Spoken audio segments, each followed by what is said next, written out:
Hi guys, and welcome back to another video. My name's Destiny.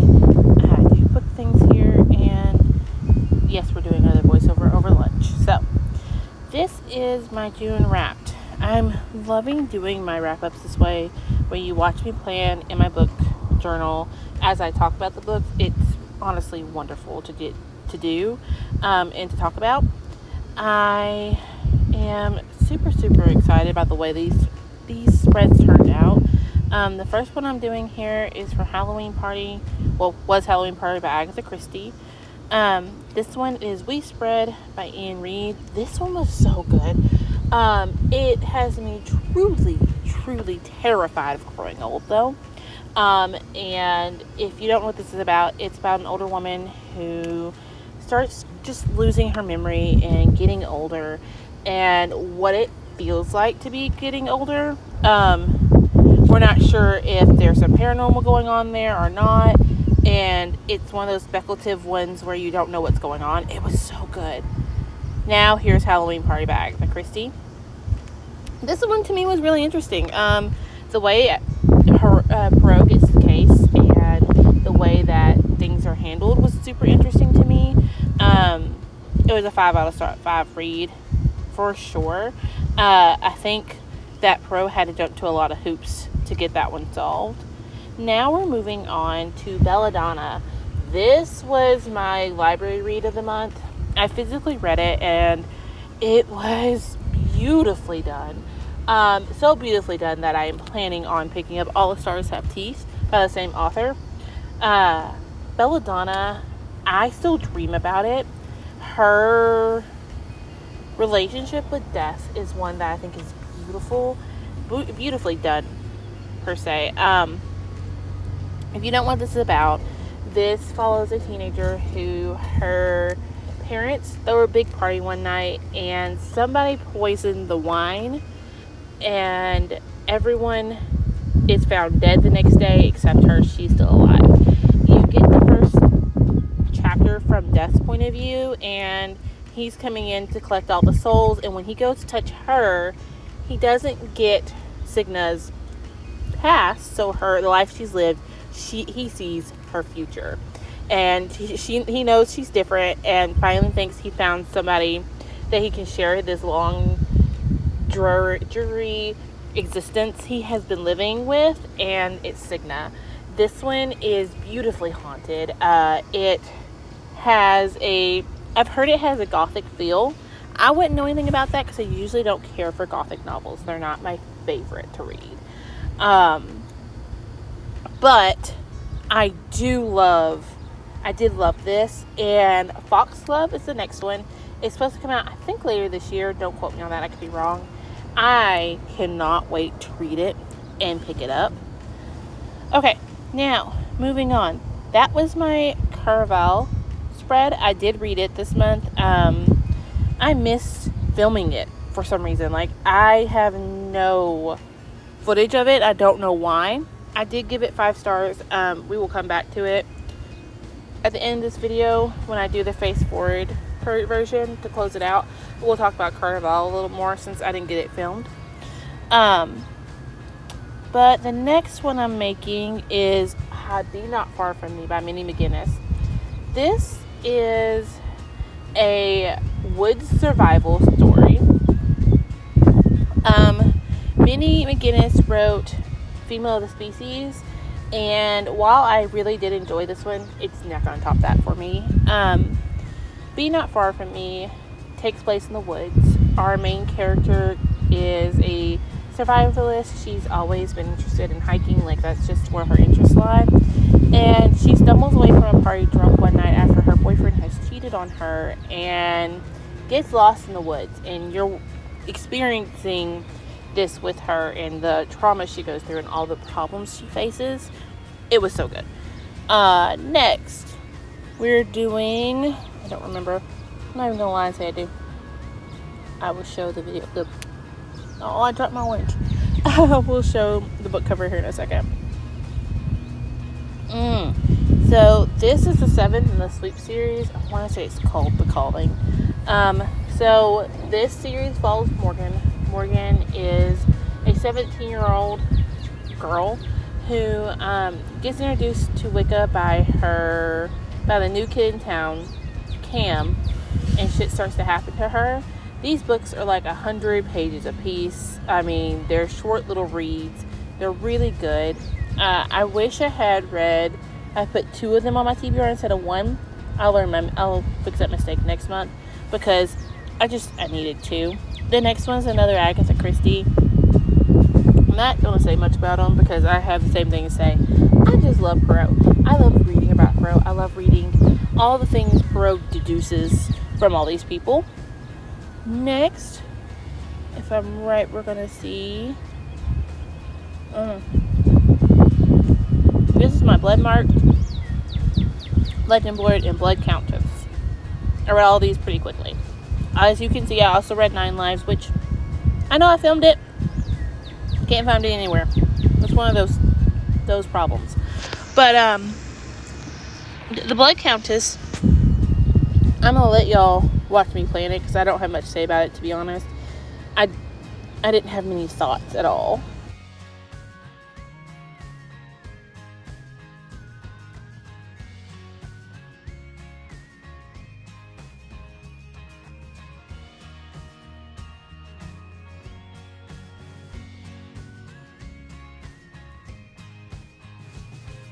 Okay, now what you're watching is me set up my Legendborn and Bloodmarked spreads.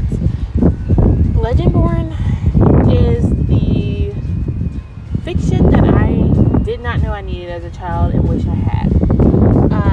You're following your main character, and her mother has passed. Brianna ends up applying to her alma mater. Her mom doesn't want her going. She doesn't understand why not. Her mom passes in a car accident right after they have an argument. And now Brianna is headed to her alma mater. Her dad decides to let her go. He thinks it will help her heal and help her kind of close out the relationship with her mom.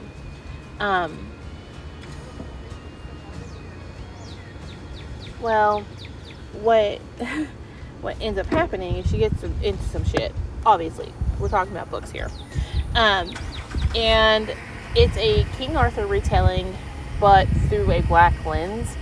And it's amazing. The rep in it is wonderful. Brianna is having to exist in spaces that are traditionally white. And so you have a lot of that class and racism talk. And it's wonderful. Pieces of resistance. This is my spread for the second one. I listened to the first one, fell in love, and had to have the second one in my hands. I don't want to discuss it too much because I don't want to spoil anything. Next is my spread for The Mist by Stephen King.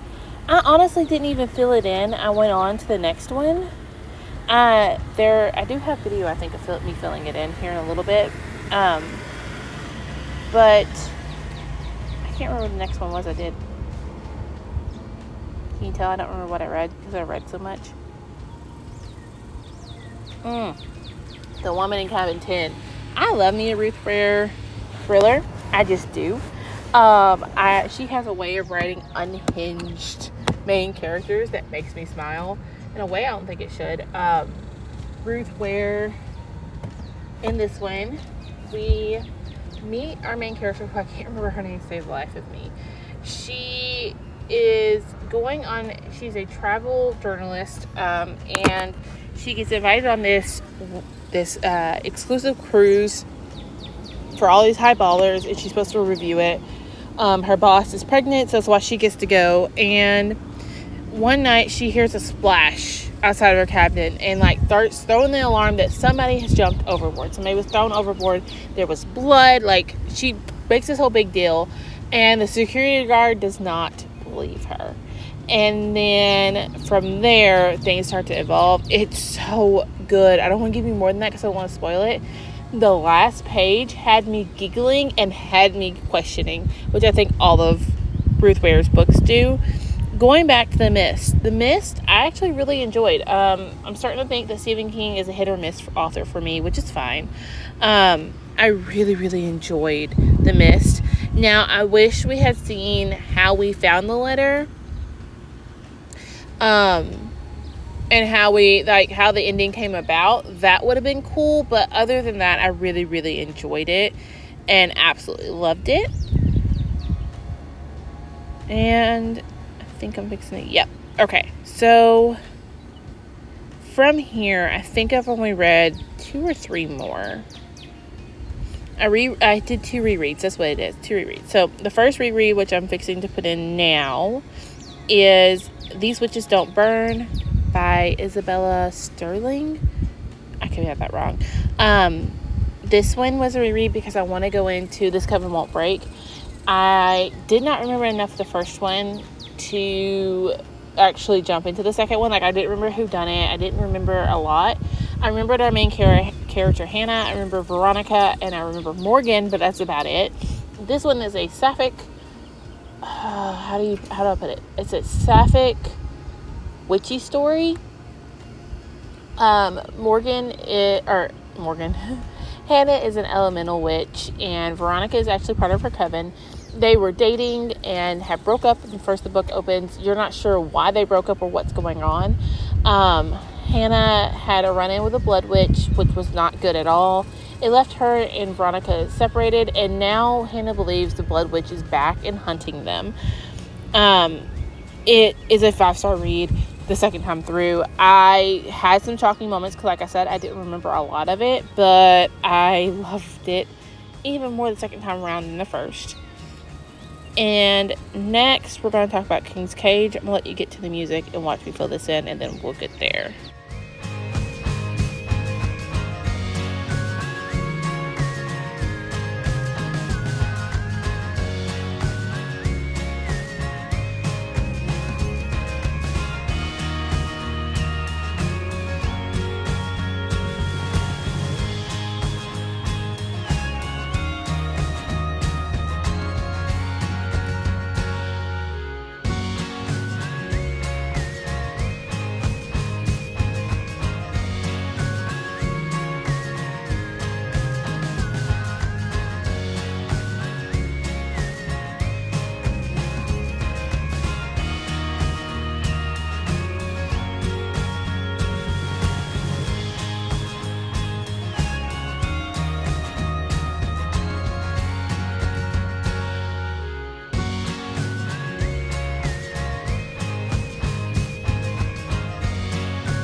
Okay, like I said, I reread King's Cage by Victoria Aveyard.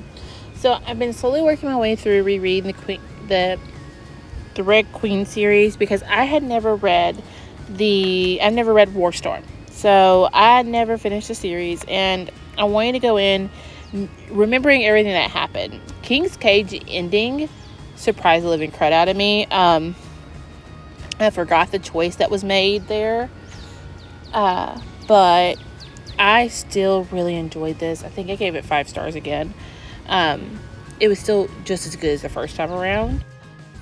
I'm excited to see where Warstorm's going to take off and where it's going to go because I have questions.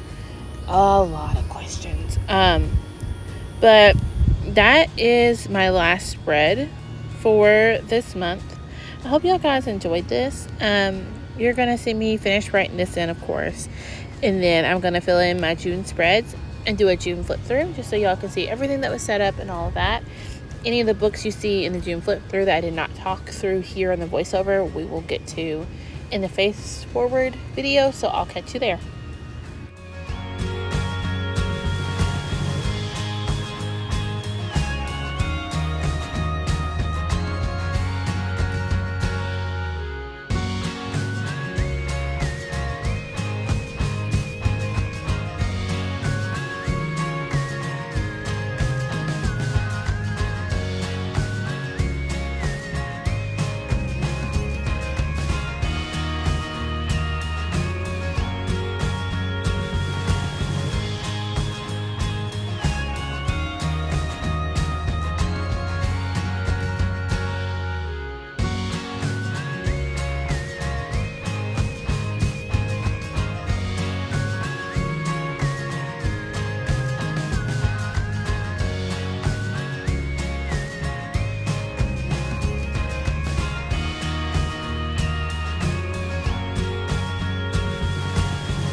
Okay guys, like I said in the voiceover, we're going to talk about the two books that for some reason I don't have the footage of me setting up for whatever reason.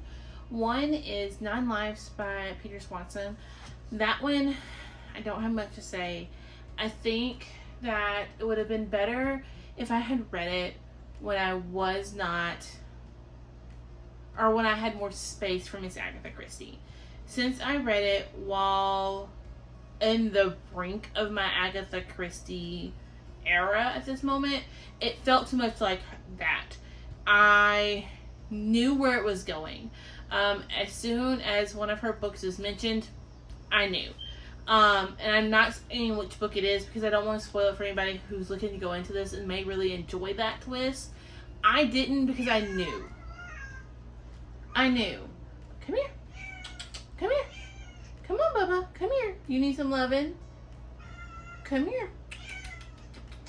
Come on, Bubbas. Sorry. Fred took himself outside Saturday, and he just now decided to come home. And it's Tuesday. So, back to what I was saying, I think I ended up giving it like 2 or 3 stars. I mean, it was just too much like that book for me. And then the other one I didn't get film of, and I don't know why, and I've went through my phone a couple times, I just can't find it. That is Caraval by Stephanie Garber. I absolutely love this.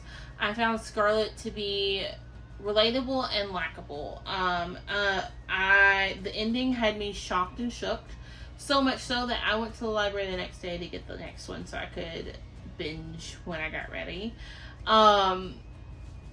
I can see where the hype comes from. A lot of the times, if I don't pick up a book when the hype is like strong, it's just not there for me. But for Caraval, it was there. I really, really, really enjoyed it. I can't wait to go into Legendary. I need to know what it is. Since Caraval was a game, and Scarlett is trying to survive said game and just find Donatella, I'm interested to see where Legendary takes us. Now, I will say that when I was doing my book spread, I put in Pinterest Caraval. I think I just put in Caraval by Stephanie Garber just to see what it bring up. So sometimes it'll bring up like collages other people have made and stuff like that, just so I can print them and add them into my book journal, and I don't have to do all the collaging myself because it's something I'm not really interested in and not really that great at the moment. Maybe that'll change, but there was a lot of pictures that talked about Donatella as a character, and I felt like we didn't get enough of her in Carnival. So I'm hoping in Legendary and then in Finale, I think it is, that we get more of her character and more of what's going on with her, because we didn't get it as much in Carnival. But yeah, so I just wanted to talk those two kind of through because they weren't in the video. I didn't have video of me setting them up, and I don't know where it went to. But yeah, that's everything I read this month. I'm currently in the middle of A Court of Thorn and Roses and Shattered Dreams. If you want to see the covers, just hang in there. For my TBR, I did discuss them in the very beginning of it. I just filmed it, actually. And so I'm hoping to get them done. It's currently like June the 27th. No, today's the 27th. So it's June the 27th. So I technically have 3 more days in June left.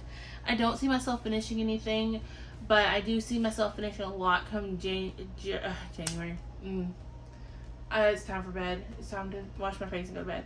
I see myself finishing a lot July the 1st through the 4th. I have the 1st, 2nd, 3rd, and 4th all off. So hopefully I can get a lot of reading done, a lot of filming done for you guys. But yeah, I just want to discuss those two, close this video out properly, and I hope you all enjoyed this. Let me know what you think of this way of wrapping up. Would you rather me sit here and talk about the books face to face, or do you like watching me set up the book journal? Maybe come August, depending on the feedback, I could do less of the setup process. I can just like flip through and talk about it over voiceover, or I could just insert pictures next to my head of the spread I made, something like that. Just let me know what you think, and I'll see you on my next one. Bye, guys.